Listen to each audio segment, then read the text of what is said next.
Weighted average సంబంధించినటువంటి ఒక best approach ను ఈ వీడియోలో చూసేటువంటి ప్రయత్నం చేద్దాం. 20 మంది బాలికల యొక్క సగటు మార్కులు 40 అంటుండు, 30 మంది బాలర సగటు మార్కులు 50 అంటుండు. అయిన తరగతిలోని మొత్తం విద్యార్థుల సగటు మార్కులు ఎంత అని అన్నాడు. అంటే వెయిటెడ్ యావరేజ్ గురించి ఫస్ట్ మెథడ్ వచ్చేసి నార్మల్ గా ప్రొసీజర్ అండి. ఇది సమ్ డివైడెడ్ బై నెంబర్ అంటే అది యావరేజ్ వస్తుంది.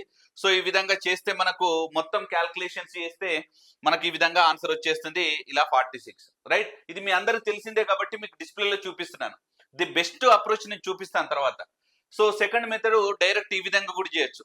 థర్డ్ అనేటువంటిది కొంచెం దీనికంటే వేరియేషన్ ఉంటుంది. సో కానీ నేను డీవియేషన్ మెథడ్ గురించి చెప్పే ప్రయత్నం చేస్తాను. ఇక్కడ మనం ఏం చేస్తున్నాం, బాయ్స్ మరియు గర్ల్స్ యొక్క రేషియో రాసుకుందాం. రేషియో ఏముంటుంది మరి, 20-30 అంటే 2:3 ఉంటుంది. రైట్, సో వీళ్ళ యొక్క సగటు మార్కులు ఎంత, వీళ్ళ యొక్క సగటు మార్కులు 40, వీళ్ళ యొక్క సగటు మార్కులు ఎంత అంటే 50. సో ఈ 15 నేనేం రాస్తున్నా అంటే దీన్ని 40 + 10 గా